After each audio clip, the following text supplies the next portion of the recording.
Thank you. Thank you. Welcome to the penultimate keynote of the conference.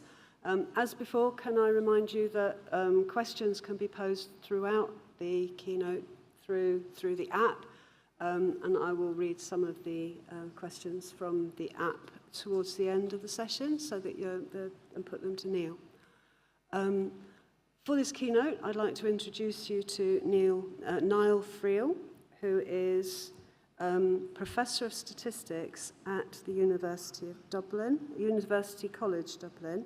He is Professor of Statistics at University College Dublin and Principal Investigator in the Insight Centre for Data Analytics.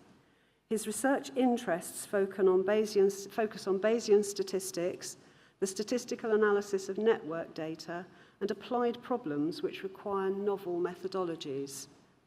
Nial's talk will explore some of the challenges that arise when analysing data from football contexts in particular. So over to you, Nial, for Adventures in Sports Statistics.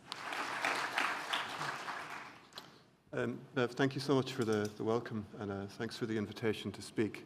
So it's a real pleasure. So as Bev says, my background is in Bayesian statistics, network analysis, and sort of interesting applications. And I guess my other passion in life is football. So it really feels like an indulgence to actually speak to you about combining both statistics and football today. So the project that I'm going to talk about is the question as to whether the English Premier League has become more or less competitive over time. And the answer is it's a resounding yes. So the evidence seems to be that the league is becoming less and less competitive over time. And the tools that we'll use to answer this question involve network analysis and Bayesian modeling generally.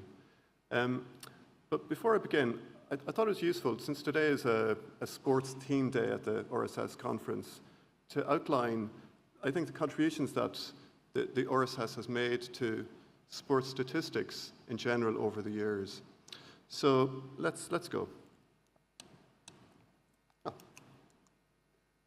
So generally, so football data, so it gives us a rich source of data for modeling and inference. And sports statistics, sports analytics, football analytics has really seen an explosion in the last 20, 30 years. And it's basically been facilitated by the enormous amounts of data that's been generated at every football game. So for example, through video tracking systems, image analysis, and sort of other forms of data.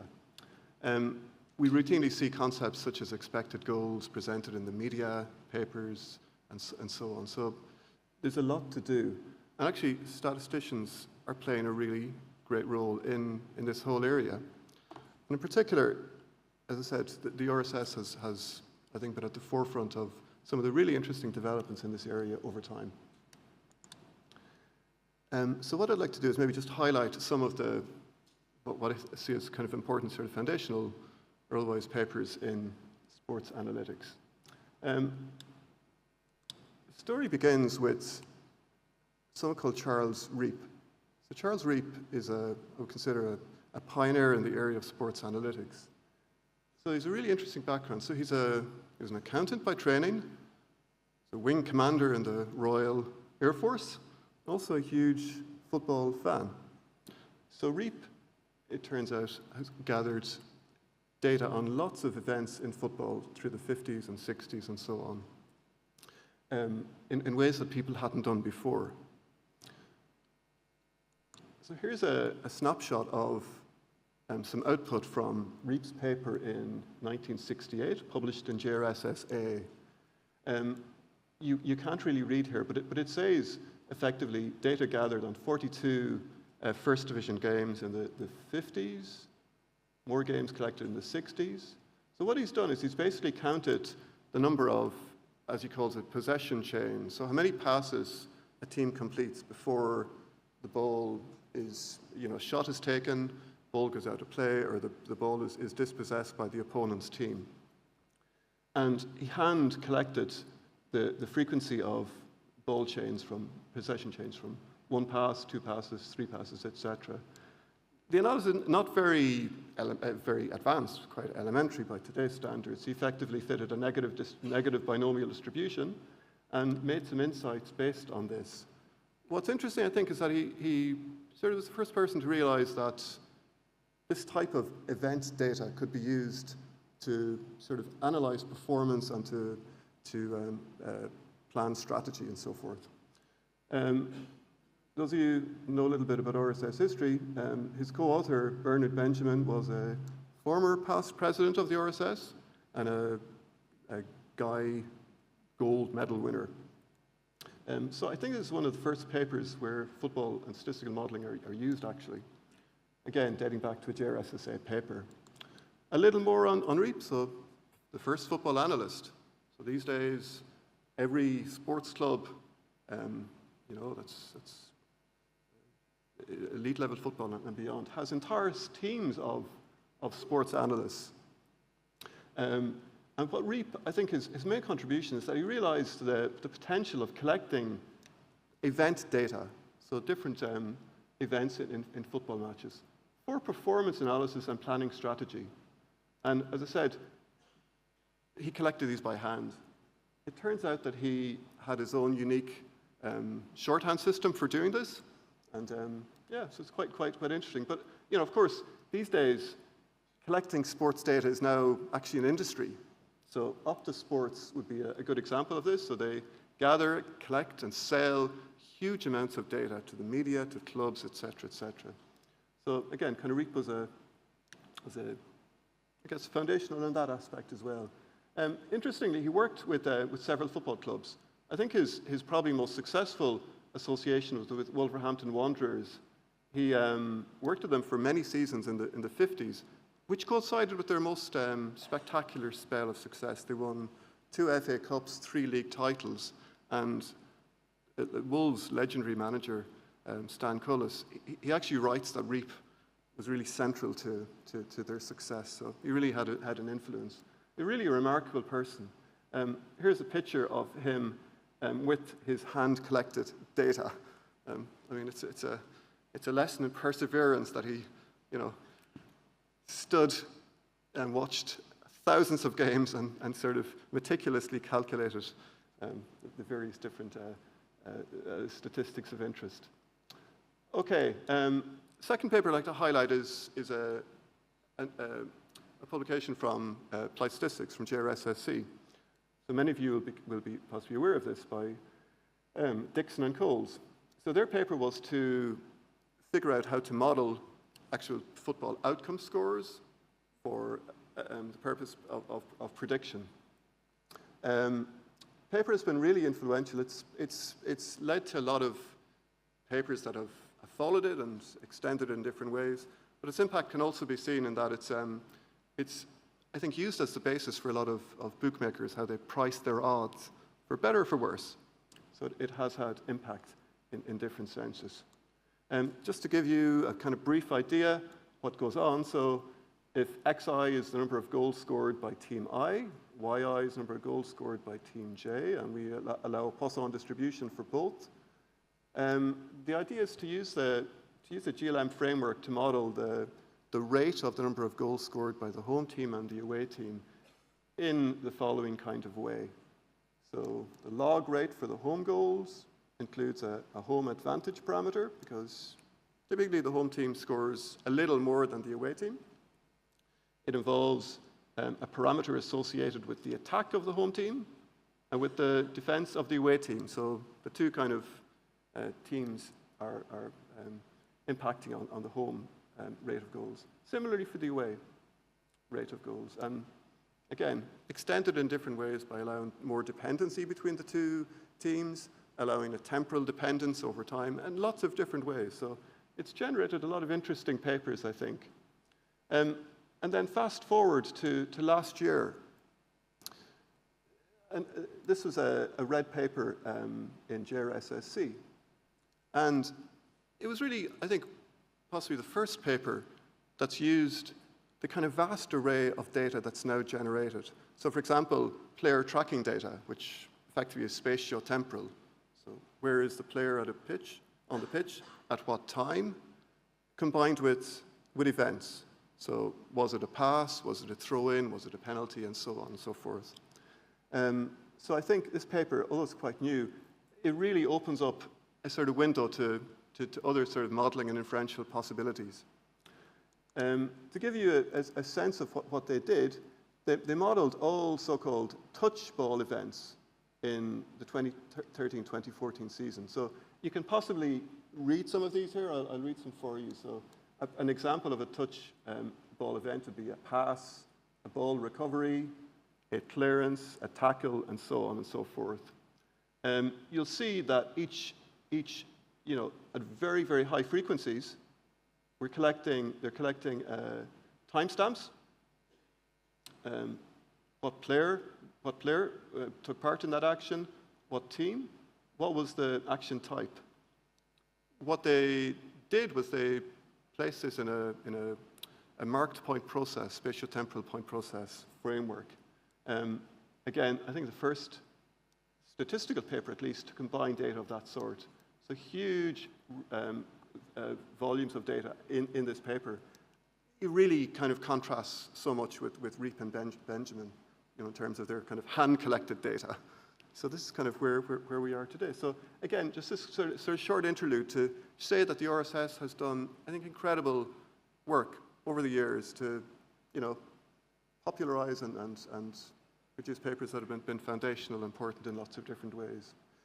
So, all right, we turn to the question we asked at the start: is the Premier League becoming more or less competitive over time? And the answer, it seems, is no. Okay? According to the article from the Telegraph just a couple of weeks ago. Although player here, Declan Rice, he's not so sure, right? He's undecided, it seems. But I suppose the point is that every year, at the start of this football season, the issue of how competitive is the Football League, it always occurs. So there's a lot of media interest in this question. So here's some quotes to give you a sense of what's discussed. So, I'm disillusioned with football. You know before the start of the Premier League that only 3 teams out of 20 can possibly win it. There's no fun in that. The person who made the quote is Victor Chandler, who's a bookmaker. So there's a certain amount of irony there that he's looking for more jeopardy in football. All right. We know that next year, one of the top 4 teams will win the league, and the other 3 will be in the top 4 again. That's not competitive. This is by Dave Whelan, who owned Wigan Athletic some years ago. It's been really hard for clubs outside the top 4 or 5 to win anything. This was David Moyes, manager of Everton, in 2011. He actually more or less broke through to make Everton one of the top teams during his period in charge. The last quote is my favourite. So it's tongue firmly in cheek. If it's not a sport, if success is already guaranteed. The kind of irony here is that Manchester City are the most successful club over the last number of years, and people sort of argue that they've had a strong advantage in terms of financial backing by their owners.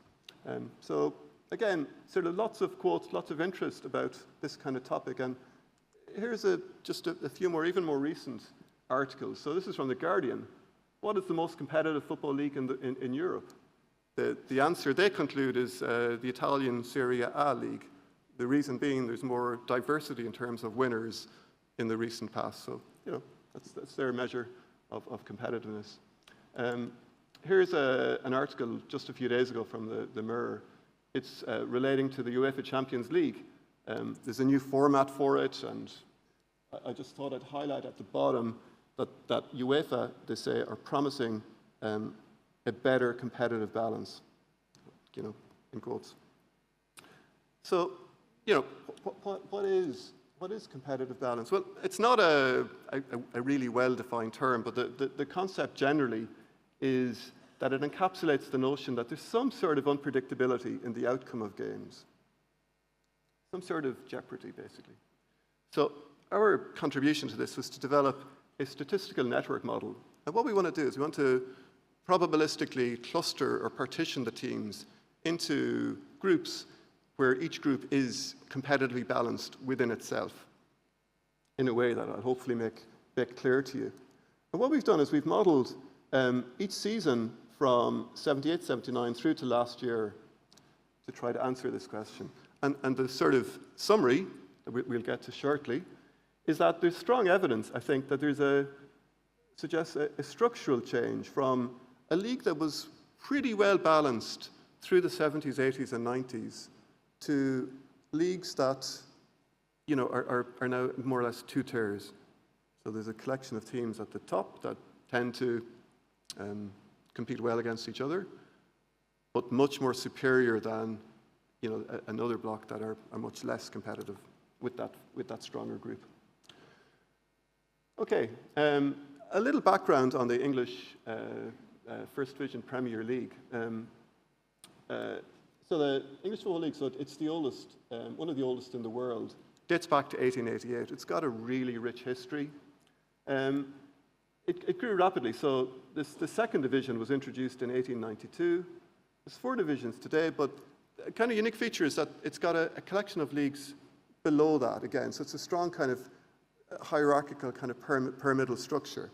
And a unique feature is that a certain number of teams get relegated each year, a certain number of teams get promoted each year. So there's always change in terms of which teams, you know, enter and exit a league. And it gives an opportunity for teams actually to potentially go from the very bottom through to the very top leagues. Obviously, you know, football is so big, it's generating a lot of TV revenue and so forth. So just to give you some kind of ballpark figures, the first TV deal, the Premier League, which began in 92, 93, you know, it generated about £40 million. 2016, 2019, that, you know, explodes to 5 billion. So it's just huge business, basically. So what have people done in the past to measure competitiveness? Well, it turns out that there's a lot of different indices to try to measure these. And what is an index? It's a single number that's trying to encapsulate, you know, the output from an entire season effectively. So the first is this Herfindahl-Hirschman index. It's really simple. So suppose that team I scored SI points over the course of a season where there's N teams. PI is then the proportion of points achieved by that team. And then this, you know, this vector P1 up to Pn is what results. And the index is effectively just it's like a measure of spread of that collection of PIs, N times the sum of the PIs squared. If each team has got the same proportion of points, 1 over N, the index takes the value 1. In a similar way, you know, you can think about entropy, measuring sort of order and disorder in that vector P. So relative entropy might be one, you know, another type of index used. So entropy is P times log P, and it's scaled by log 1 over N. So it's just, again, a single number that's trying to capture the entire season results. Statistics takes a minimum value of 1 when the PIs is 1 over N for each team. And here, lower values of relative entropy suggest more imbalanced league. Okay, so here's the picture of the two indices over time. And what you see is that generally the Hirschman index is increasing over time, suggesting the league is becoming more imbalanced over time. And the same story happens with relative entropy. You know, lower values mean less competition, basically. So evidence that the leagues are becoming imbalanced, but, you know, one could criticize these measures as they're just single numbers, basically. So some drawbacks of those. So they're not readily amenable to qualitative conclusions. So is the season imbalanced or not? If a season is imbalanced, what is the nature of that imbalance? Or you know, which teams are stronger than others? So what we do is we try to produce a network model in a way that I'll explain shortly, that tries to basically model the relational nature of the data. The relational basically means two teams play each other. What's the outcome when they play? And the methods that we propose, they're computationally demanding, but you may possibly get more out of them richer in terms of the results and inference, but I'll leave that to you to tell me if that's correct. So really, the project started here. It started here. When you look at the season results presented in a matrix like this, each row corresponds to a home team, each column corresponds to a away team, and each grid entry tells you the scoreline. Over the course of the season, teams play each other twice, once at home, once away. So this matrix is full, every entry, apart from the diagonals where teams don't play each other. So it sort of seems to us that this is kind of like an adjacency matrix that one would see in network analysis, where the teams are the nodes and the values of the score lines are the edges of the network. So one can summarize this matrix with categories. Was the score line a win in green, a loss in red, or a draw in yellow? So for example, Arsenal played Aston Villa. So this first row, second column is green. They won. You may not possibly read it, but it says 3-1 here. So we're really summarizing the entire season with, categorical values, win, draws, or losses.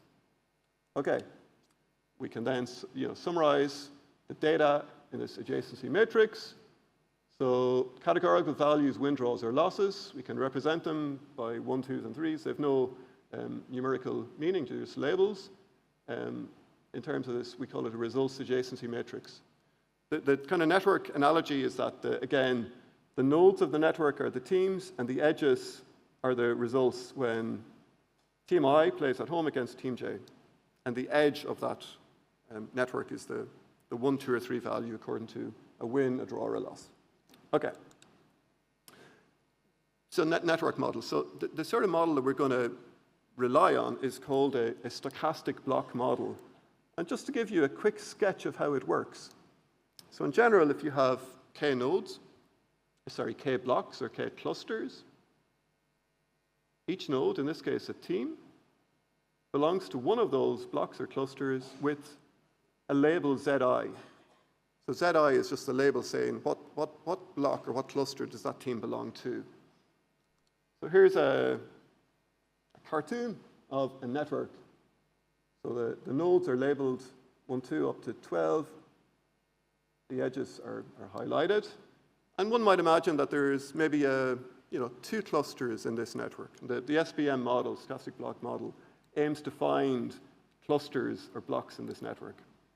So let's color those nodes blue or red according to what block they belong to. And you see them colored here.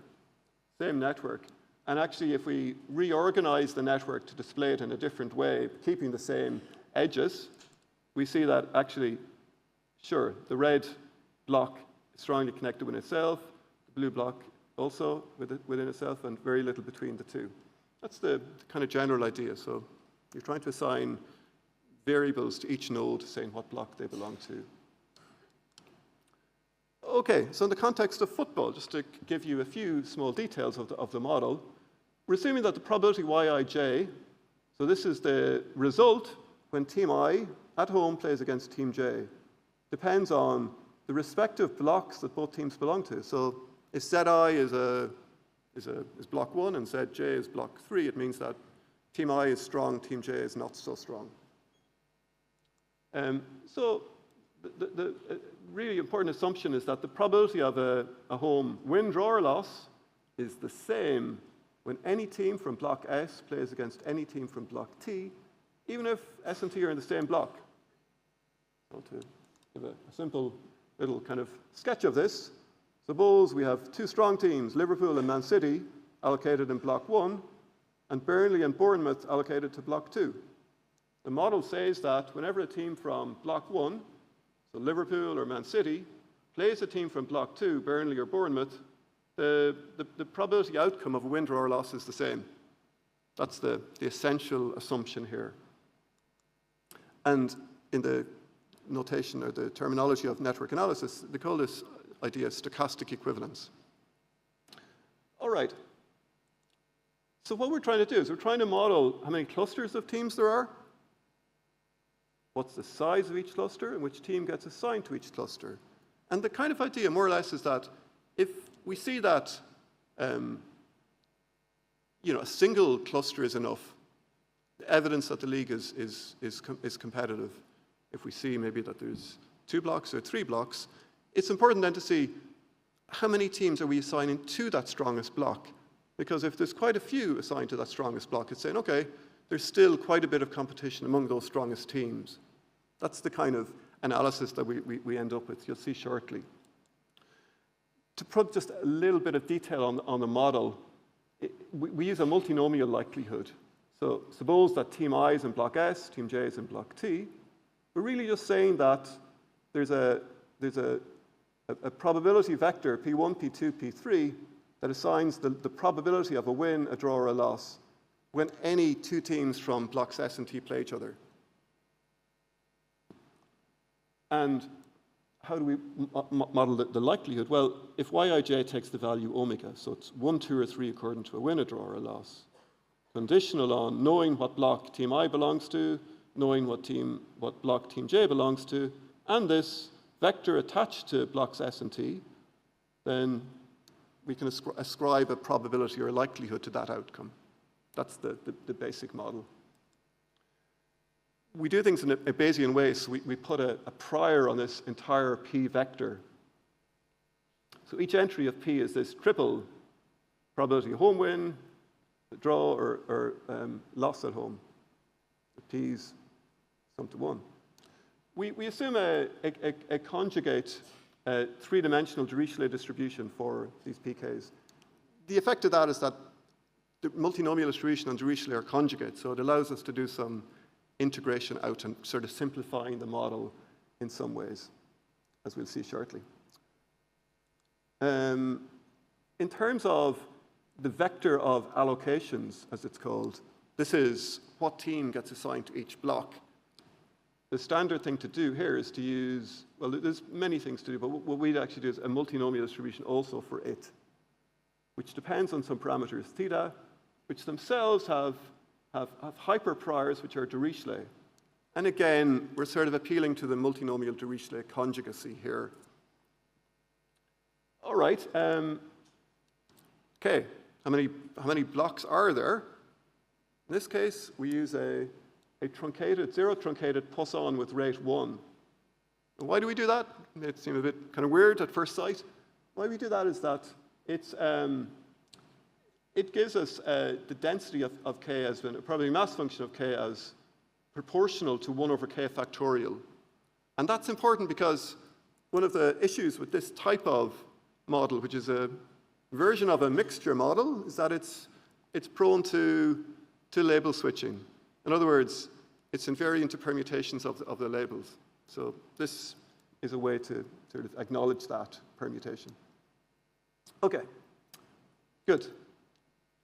Turns out to be a generative model, which is quite nice if one wants to generate from the model. So what do? You assign a value to K following this Poisson 1, truncated Poisson 1 prior. You simulate from the hyperprior theta, and from that you simulate allocation. So you now simulate the blocks that each team belongs to. With that in place, you simulate the vector of probabilities of wins, draws, and losses for team in block S playing against a team in block T. And then you simulate the results. The result when I plays J and I is in block S, J is in block T. So it's a generative model, basically. Just to give you a couple of very small details on the Bayesian model itself, this is the vector of all parameters, and this is our usual Bayes factorization, likelihood times priors. But we can appeal to the fact that we've got a multinomial Dirichlet in 2 parts of the model to allow us to simplify. Forget about the equations. All that matters really is that rather than make an inference over Z, P, theta, and K, we only really need to make inference over Z and K. And that simplification really helps a lot. It makes the model so much easier to analyze. Okay. how do we do the sampling? Well, we use the standard MCMC, Markov chain Monte Carlo methods that allow us to change the state of the allocation vector, what teams get allocated to what blocks, but not the number of clusters or blocks. Those that change, how many blocks there are, but doesn't change Z, and ones that change both. And the second thing that's important is the label switching phenomena. So the allocation vector itself, it's not identifiable by the model. So the likelihood itself is invariant to permutations of the labels. So if you sort of jumble up and permute the labels, you get the same likelihood. So you need to correct that. We use an established algorithm by Carpenetto and Tot to do this. Okay, so this brings us then to the results of the model. So we're analyzing about 45 or so seasons, from 78, 79 through to last season. And again, our interest is to see, is the league becoming more or less competitive over time?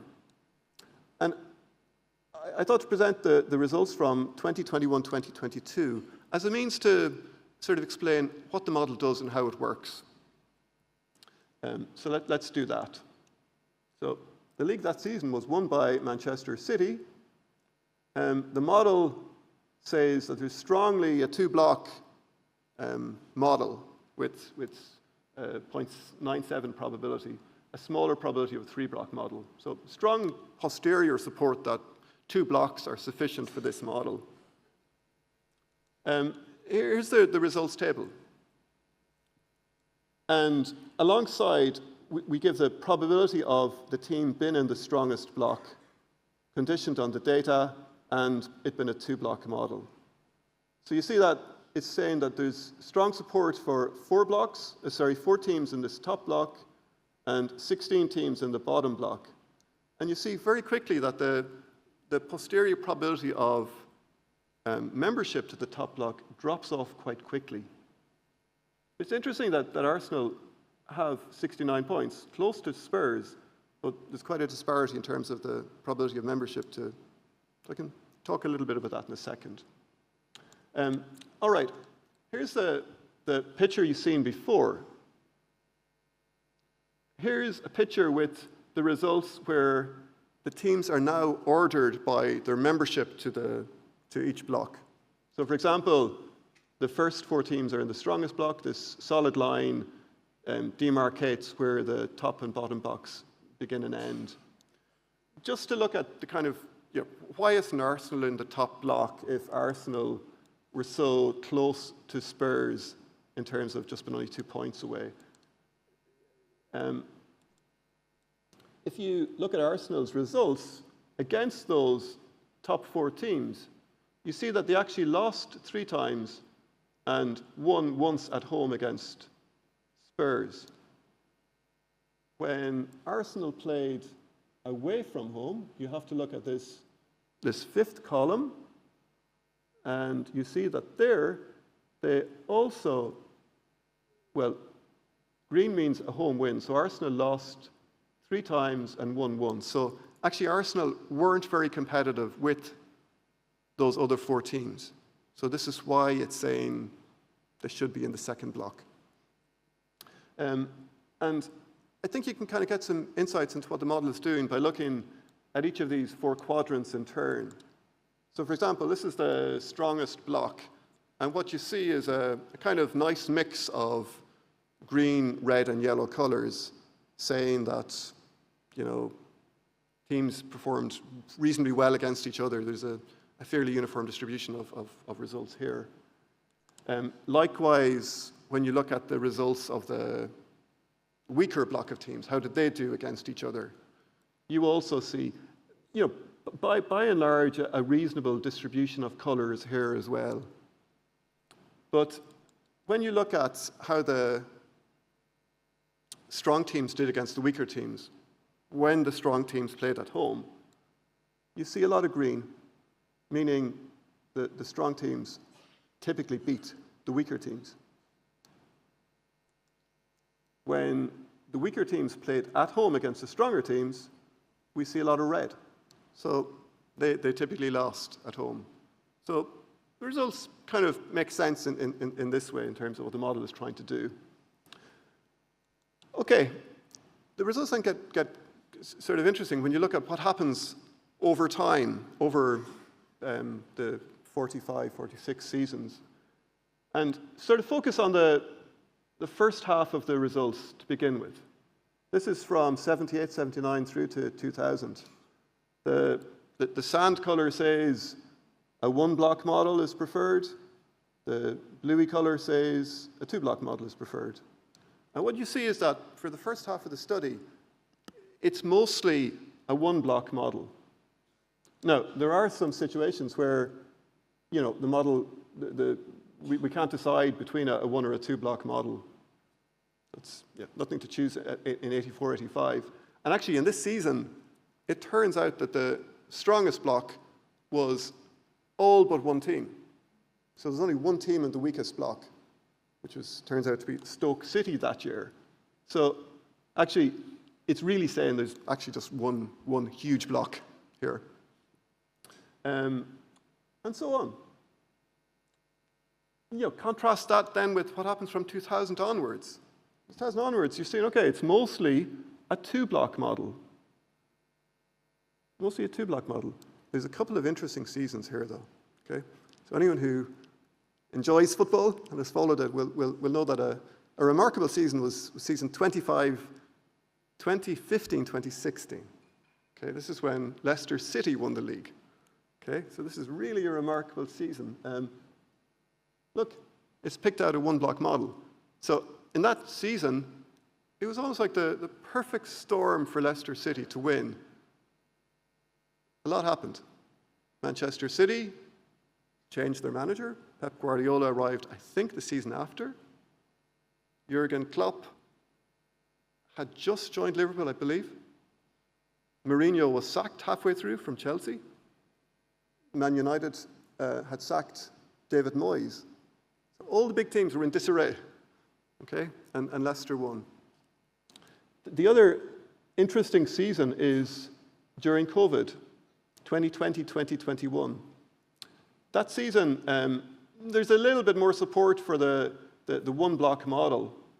And we'll see shortly that the number of teams in the strongest block in that season really was elevated a lot. So the league really became more competitive then. And why? Well, I mean, there's a multitude of factors. One being the fact that the games were played behind closed doors, so with no public in attendance. So the home advantage wasn't as pronounced that season. Players didn't play because of COVID infections and so on.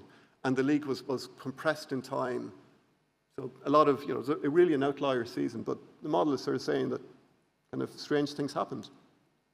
But yeah, the overall summary is sort of a strong, we'd say, sort of structural change in what happened from 70s through to 2000s and from 2000s onwards. Really quite stark. I think the kind of usefulness of the type of model is that it allows you to say actually how many teams were in that strongest block, because if there were quite many teams in that strongest block, it's saying, okay, there's still a level of competitiveness there among those teams. And we see, again, a similar sort of picture. A lot of teams in the strongest block, typically in the first half of the study, and in the second half of the study, very few relatively. Again, this is Leicester City's miraculous season. This is the COVID season. There's now 15 teams in the strongest block. 2022, yeah, I mean, there's 10 here, but it seems to revert back to 7 again. So I think kind of combining how many teams are in the strongest block with how many blocks are there gives you a more sort of nuanced view of how competitive the league is. Okay, just to bring you back to the early kind of indices that I talked about, the Hirschman-Herfindahl index and the relative entropy. So what we've done is simply overlaid the probability of a one-block model to each of those points. And it's given a validation of our model in some ways, because it's saying that if this Hirschman index is low, then there's a higher probability of a one-block model, and likewise for the relative entropy. So given some sort of a validation. Okay, something that's always talked about in the media is this concept of a big six block of teams. You know, will the big six win this year, etc. And the big six are typically thought of as Arsenal, Chelsea, Liverpool, Man City, Man United, and Spurs. So what we can do is we can basically say how many times have those teams appeared in the strongest block. And since, I'm really counting since 2000. Arsenal appeared 21 out of 23 times, Chelsea 21 out of 23 times, Liverpool 18 out of 23 times. Man City weren't in the first division until relatively recently. But when they were, they really, sort of dominated. I mean, there are some seasons with additional teams that come in and come out, but overall, these six teams tend to be dominating, and this is what's borne out, I think, in this picture here. Okay,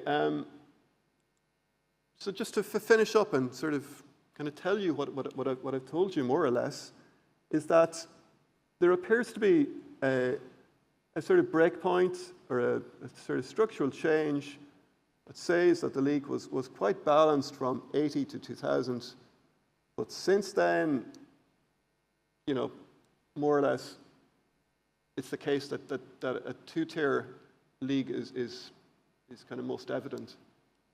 And the number of teams in the strongest block has been typically quite small, but with some exceptions. And the analysis is also suggesting the emergence of so-called Big Six collection of teams. So again, Arsenal, Chelsea, Liverpool, City, Man United, and Spurs. Since they're always in this top six since 2010, with only a few exceptions. Okay. How could we extend this? Well, we could maybe think about the Dixon and Coles model. So they model explicitly the actual score line rather than the categorical outcome, which clearly loses information. We could model dependence from a season to the next. We could, there's no requirement on the data to be complete in that we don't need the data to give us the results of every pair of teams when they play each other. So we could apply our model as the season progresses, maybe, with some sort of data augmentation, maybe. And another thing that's interesting is that one of the things you kind of think about, like, what should I have done? What should we have done? In our modeling, we're not exploiting the fact that these kind of PST vectors, probability of win, a draw, or a loss, should really have some kind of stochastic ordering to them. In other words, if you're a team in a strong block, the chances of you beating a team in a second block should be lower than the chances of a team in the top block beating a team in a much lower block. There should be a stochastic ordering in some way. And I think there's many more sort of possibilities for this. All right, so that's to keep the football analogy going. This is the final whistle. Game over. Oh, excuse me. Here. Okay, I really want to thank my co-authors. This is our paper from JRSSA. So Francesca, she's a PhD student at Warwick now. She has done a lot of really nice code and the plots on this. She's a GitHub page. Visit it if you want to play with our code. Vasiliki, Yanis, and both from Athens. So with thanks to them. So thank you, everybody, for your attention. Thank you very much, Niall. Are there any questions? Can I remind you that there is a space to put questions? Can you hear me? Okay. Thank you, Niall, for a fascinating talk. Can I just ask you a question about the sampling of the Z vectors, the assignment scores? Are you using, in designing these scores, any insight into your network topology? I mean, you gave this nice illustration of the graph, how it sort of disintegrates into two cliques. So are you using any insights of the topology to design then the sampler, like say using a blocked Gibbs sampler, using any insight from the topology of the graph itself? By and large, no. It's a very standard MCMC methods to update that Z vector. It's usually single site metropolis within Gibbs. So we're just updating each team assignment one at a time. So nothing too elaborate at all, actually, but there may be scope for more clever moves of that kind. What is, if you kind of calculate it all out, what does your prior end up being, that there's going to be 1 versus 2 model, 2 clusters, and how does that compare to the strength of the data? Is this the prior on K? Yeah, kind of effectively, once you kind of go through all the parameters, like, are you actually saying in advance that there's a 70% chance that there'd be 1 implicitly, and like, how does that compare to the strength of the data? Does the prior kind of just get overwhelmed? Or? I'm not sure if I'm answering your question properly, but we use this truncated, zero truncated Poisson with rate 1. So effectively, probability of a K-block model is proportional to 1 over K factorial. We also sort of analyze how sensitive are the results to using a uniform prior on K, and it turns out the results were reasonably insensitive to that choice. So, yeah. Okay, we have some questions that have come through that I've now been able to find. Have you applied this model to the Women's Super League? Have you applied the model to the Women's Super League?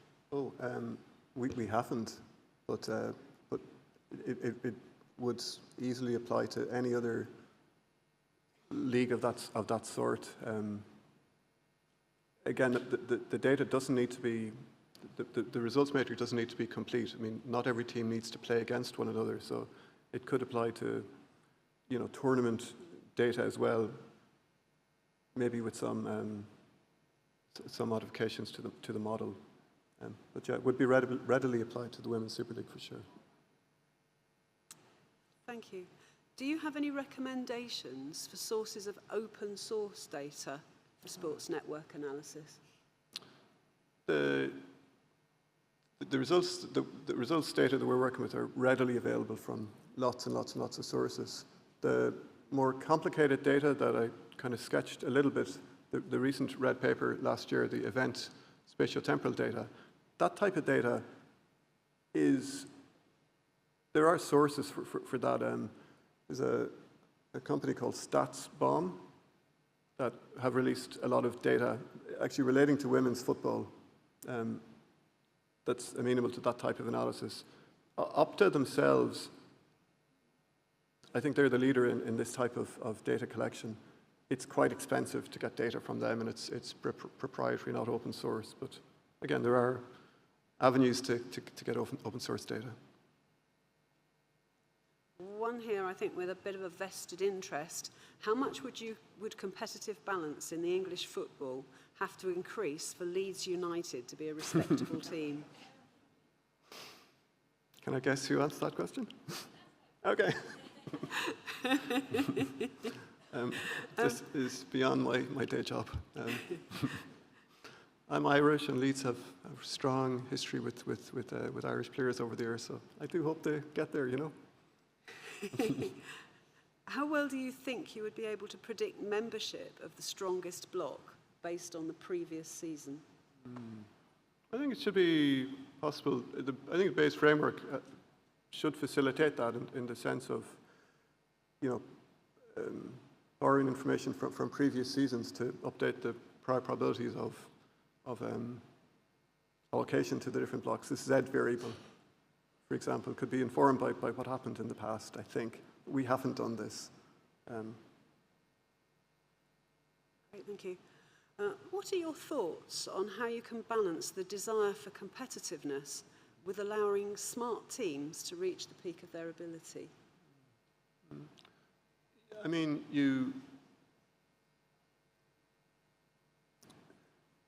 there's surely a tension there. What we didn't think about or even think of going near it in our analysis is capturing things like covariates such as a team's budget each year, how much they spend, what their income is, what their revenue is, et cetera, et cetera, et cetera. But it's tricky. I mean, I think the first thing you want to do is it would make sense, I think, just as from an audience perspective, to have some sort of level playing field in some sense that the strong teams don't get even stronger, as I think has happened in the English Premier League. And in other leagues worldwide, this seems to be where football is going. It's becoming more kind of financially driven by media, by TV revenue, etc. That's not good. But if the field was more balanced and level, then it does give the opportunity for teams with, fantastic insights into how to work well within a budget and analyze their data carefully. So we're in Brighton, right? So Brighton would be one of the leading examples of teams that really exploit football analytics to really good effect. The transfer market in analyzing player performance. This is really exciting what they're doing, I think. As the collection of football statistics is now big business, is football statistics are now restricted to those with the deepest pockets? No, I don't think so. I mean, I think it's the beauty of what we can do as statisticians, so we can, give inputs in teams which don't have huge financial resources and actually find an edge where others don't. The cost of a good sports analytics also known as statistics, right? Gives teams the opportunities to perform well. The budget for putting together a team of statisticians is a drop in the ocean compared to the cost of buying in, the next best player. So good news, I think, for statisticians. It's huge opportunities. A question around the changes that happen, how and accounting for promotion, relegation of teams, and then the teams slightly differing between people. If you're doing cross-seasonal comparisons, how does that work? Well, the modelling we didn't account for what happened the previous season. All seasons were treated independently, and that's, I think, a limitation of what we're doing in terms of trying to model reality. And it would be sensible to try in some ways to capture what you've learned in the previous season to update what you believe will happen next. Again, the kind of Bayes paradigm, how to incorporate that in a sensible way would be useful to do. Over to you folks to do this. And a sort of related question, what prior probability does your model end up placing on the one versus... Oh, well, we've already done that one, have we? I'm sorry, I couldn't hear that one. Here's a really nice one. What team do you support? I should have made this disclosure at the start, right? It's not an English team; it's a Scottish team. Strong Irish connections. They're Glasgow Celtic. In your experience, do you think there are similar trends in terms of reduced unpredictability for other sports, for example, tennis? Yeah, I think so. Actually, we're working exactly on that type of data now. It's interesting with sports like tennis and so on. You have also sort of ranks attached to each player. So each player gets a world ranking. What's interesting to see is, can we statistically model how players cluster in terms of how well they play against one another, and sort of say, well, how does that tell you something about the rankings? Are they accurate or not? So there's lots of opportunities, but the model needs to be different, because in tennis, you win or you lose, you don't draw. So it's interesting, I think. I see the Bradley Terry model. That I see David Firth here, who's also done a lot of great work in terms of RSF papers. This type of modelling would be also useful in this context, I think. And thank you also very much, Niall, for such an interesting and entertaining talk. Thank you very much, everybody.